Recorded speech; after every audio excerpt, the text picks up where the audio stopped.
and perhaps unbelievable, but these are some of the words that have been used as Nigerians react to the report by a government official blaming a mysterious snake for missing funds of about $100,000. A former Minister of Aviation, Stella Odua, has told the federal court sitting in Abuja that she is in talks with the Economic and Financial Crimes Commission over the 7.6 billion naira fraud charge. A Nigerian official collapsed on Monday during a televised parliamentary hearing held as part of an investigation into allegations of mismanagement. Imagine a country that has so much wealth, but this wealth is stolen by the people they elected. Imagine a country that is blessed with natural resources, vital lands and brilliant minds, but over 56% of its people live below the poverty line. This country is Nigeria, the country with abundant wealth, but half of its population dwell in poverty. One would ask, why? Why so much poverty in Nigeria in the midst of abundance? The answer lies in one word: corruption. In terms of corruption, Nigeria has a reputation, as you understand very well, for very massive corruption. I also know that the president... Now the question the honorable House member is asking you, where did you have in the budget line in 2019 where you derived that power to spend that money? That's the question. I will provide that answer for you. I will check. I don't want to lie on that oath. I will provide the answer for you.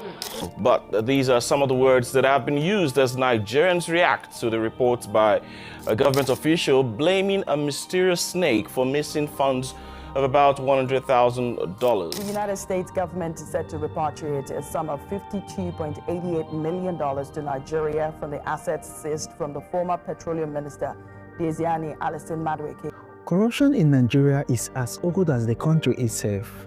It was there during the First Republic, the military regime, and is still here now. It has become a pandemic that has eaten the soul of the country. Nigeria lost over $400 billion to corruption between 1960 and 1999, according to the estimates cited by the UN Office of Drugs and Crime. That's enough money to build world-class hospitals, schools and roads in every state. But this money is in the pockets of politicians and their cronies. Even Transparency International has consistently ranked Nigeria among the most corrupt countries in the world. Remember, every stolen naira means no power, no jobs, and no future. In this video, we shall talk about some of the individuals in government who had been accused of stealing public money. We shall also talk about how every naira they have stolen has affected the people. Stick with me to the end of this video. Let's start with this man. The United States of America has again agreed to return another fund looted by former head of state, late General Sani Abacha, and the Minister of Justice and Attorney General of the Federation, Mr. Abubakar Malami, is meeting the U.S. Ambassador to Nigeria, Mrs. Mary Beth Leonard, for the execution of the agreement. The history of corruption in Nigeria is incomplete without mentioning the name of General Abacha, the last head of state that ruled Nigeria. After Abacha seized power in 1993, he oversaw a regime that was marked by human rights abuses and economic mismanagement. Aside from this, the corruption under his regime was very massive. Imagine one man looting over $500 billion. Abacha stole this money through fake security funding requests, inflating state contracts, and kickbacks from foreign companies. This money was hidden in foreign bank accounts in different countries in Europe. Despite Nigeria being a major oil producer, under Abacha's rule, the country became dependent on importing refined petroleum products. The nation's refineries fell into disrepair, a symbol of the mismanagement and neglect that defined Abacha's regime. Abacha's embezzlement of public funds significantly contributed to the underdevelopment of key sectors in Nigeria, including healthcare, education, and infrastructure. This increased poverty and inequality. The federal government of Nigeria has so far recovered a total of $3.6 billion stolen by the former head of state. However, there is no public information on how the government has utilized the recovered funds. Alice Desiana Madike is another name that have been caught in corruption scandal. The United States government is set to repatriate a sum of $52.88 million to Nigeria from the assets seized from the former petroleum minister, Desiani Alison Madueke, and her associates. She was a key figure in the President Goodluck Jonathan's administration. She also served as the first female president of the Oil Exporters Group, OPEC. She is suspected of accepting financial rewards for awarding multi-million-dollar oil and gas contracts. The U.S. Department of Justice has been able to recover assets totaling $53.1 million linked to Alice Madike's alleged corruption. Even the EFCC said that about $153 million and more than 80 properties had been recovered from her. Orji Zokalo, a former governor and a serving senator, is another politician that have been indicted for corruption. On 5th December 2019, the Economic and Financial Crimes Commission (EFCC) secured his conviction and he was sentenced to 12 years imprisonment for a $7.65 billion fraud. The Federal High Court in Lagos has sentenced the former governor of Abia State, Senator Orji Zokalo, to 12 years in prison after being found guilty on all the 39-count charges against him. He was convicted for using his company, Slug Nigeria Limited, to divert money that was meant for the state. The government official in Government House in Abia State were withdrawing funds almost on daily basis from government accounts, and they withdrew over 7 billion naira cash and then converted those funds, cash, into a draft in the name of a bank. And this draft ended up into the account of Slug Nigeria Limited, a company solely held by the governor. He was sentenced to 12 years imprisonment, but just 5 months behind bars, the Supreme Court on 8 May 2020 overturned the judgment. The Supreme Court overturned this judgment on the ground that the judge who judged him had been promoted to Justice of the Court of Appeal, so could not act in the capacity of a judge of the High Court. What this means basically was that Orji Zokalo was freed based on technicality, and not because he wasn't guilty of looting Abia State's money. Today, he's a free man and even serving currently as a senator. Another name that has been associated with corruption and fraud while in office is Yahaya Bello, a 2-term governor of Kogi State. The Economic and Financial Crimes Commission has opened its case against a former governor of Kogi State, Yahaya Bello, by calling his first witness. Mr. Bello is facing trial on a 16-count charge of alleged money laundering. The EFCC is prosecuting Bello on 19-count charge bordering on criminal breach of trust and money laundering to the tune of 80.2 billion naira. The EFCC alleges that Bello used funds derived from criminal breach of trust to pay advance school fees for his children at the American International School in Abuja. A sitting governor, because he knows he's going, you move money. I mean, the particulars of offense is there. It's before court. Go and check it. Apply for our processes, please. You will get some of these particulars of offense there. Move money directly from government to bring the change. Use it to pay the child's school fee in advance. In advance. Dollars. How much? 71. These payments were allegedly made in US dollars and covered their education until graduation. The case is still in court, but the outcome is very much predictable. What about Willie Obiano, the 2-term governor of Anambra State? Just hours after he handed over on 17th March 2022 after completing his 2nd term in office, he was arrested by the EFCC at the Lagos airport while he was trying to board a flight to Houston. EFCC alleges that he diverted 4 billion naira between 2017 and 2022 from Anambra State security accounts. After just 5 days, he was later released from EFCC's custody, and today he is in the United States. Joshua Aderini is another example, a 2-term governor of Plateau State and a senator from 2011 to 2019.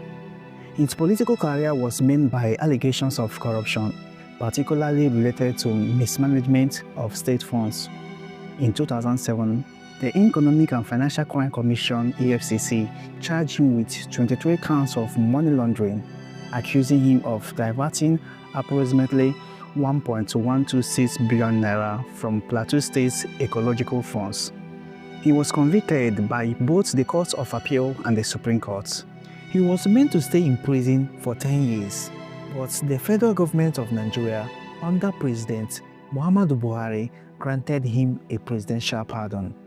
The funniest of them all was the acting managing director of the Niger Delta Development Commission, NDDC, Daniel Pudum, who snubbed during interrogation by the House of Representatives Committee on NDDC Finance. When he couldn't account for the money that was spent under his supervision, he collapsed during the scrutiny. It was very much obvious that his collapse was staged. That was it, and nobody ever heard about the probe again. These are just few among many of the politicians who have been involved in corruption scandals. Politicians have this way of invading justice and accountability. Either they bribe their way out of the mess, or they use the loopholes in law to invade justice. Sometimes, they even suppress the moral voices who try to speak out. The system is just designed to protect them. That God did not plan for me to be there today. The person that authorized it. Don't say it. I will say it. Don't say it again. Don't say it again. The greatest beneficiaries is you people now. Okay. Because if you look at your chairman, Honorable Minister. Honorable Minister, that's okay. That's okay. No, can I ask you that question? Honorable Minister, please. It's okay. That is okay. That is okay. But let me explain. No, it's okay. It's okay. Let me explain. It's okay. Now. It's okay. You must not allow the two chairmen to handle the budget every It's year. okay. Up your mind. It's okay. She Up your mind, Honorable Minister. You are like me. I was a member like you. I did not know what was going on. Honorable Minister. Yes, it's okay. Yes, Chairman. The system is just designed to protect them. When all this money is taken away, someone bears the brunt. Some people pay for it dearly. The real victims are the people. Every stolen naira has a consequence. A small fraction of this stolen money can do a whole lot in our education sector. It can turn our schools to world-class standard. It can settle the welfare of teachers. But sad enough, that's not the case. ASUU strikes has become a yearly ritual. Universities lack chairs, chalk, and labs, while government officials send their children abroad. Sometimes, the teachers that impart this knowledge to the students are not being paid. Imagine working and not being paid. What about the structure where this learning happens? Is dilapidated, sometimes without a roof. The students, especially the younger ones, have to go through horrors to learn. In health, our hospitals are death-strapped. No oxygen, no electricity, and shortage of doctors. One doctor serves over 5,000 Nigerians. An average Nigerian who got hit by a severe sickness or even an accident injury is as good as dead. Not because there are no professionals to treat the patients, but because the equipment and the facility to do so is not available. Doctors operate with torchlights because there is no electricity. In most public hospitals, there are no doctors at all. Why? Either they have jumper or they are on strike. They haven't been paid. The security sector is not spared from this corruption. Soldiers lack gears, food, and weapons to tackle the insecurity problems. They are now left on the mercy of terrorists and bandits who most times have more sophisticated weapons than they do. Corrupt procurement deals have left soldiers without boots, food, or even weapons. In infrastructure, Nigeria spends billions on roads, yet potholes kill thousands each year. Electricity is budgeted, but darkness remains constant. Youth unemployment sits at over 53%. Meanwhile, inflated government payrolls are filled with ghost workers and relatives. Corruption in Nigeria doesn't just steal money, it steals dreams, futures, and lives. Corruption is not just a financial issue, it's a systemic problem that affects every aspect of Nigerian society, from education and healthcare to security and infrastructure, ultimately robbing the nation of its potential. But here is the thing. Corruption is powerful, yes, but it is not unstoppable. The power to fight it lies not just with the government, but with the people, the voters, the whistleblowers, the content creators, the youth, the media, the clergies, and the imams. Every time we refuse a bribe, every time we vote with conscience and hold leaders accountable, we chip away from the roots. Corruption is not only about the leaders, it is also about the people who enable them. We vote for stomach infrastructure, we chairman our own person steals as long as he shares it, we pay bribes to skip queues, we normalize corruption until it becomes our way of life. Corruption is not just a political issue, it is a war for the soul of Nigeria. Every stolen fund means a child goes hungry. Every rigged election kills our democracy. Every silence fuels the rots. But Nigeria can heal if the corrupt fear the people, if we teach integrity from our classrooms, if we vote with conscience, not cash, and if we can only choose competence over tribe and religion. Can properly capture. But you see, the word corruption is now being overused. A common thief is a corruption. So there are clear cases where somebody steals, and instead of prosecuting that as an issue of thieves all over the world, they say corruption in Nigeria. Corruption has crippled Nigerian soul, draining its wealth and dreams. But the power to change this lies within us. Every voice that speaks out, every vote that casts with purpose, every stand against the rots bring us closer to reclaiming our nation's future. Either we let the stolen billions define our future, or we rise as one to demand a Nigeria where integrity reigns and every citizen thrives. The choice is ours to make.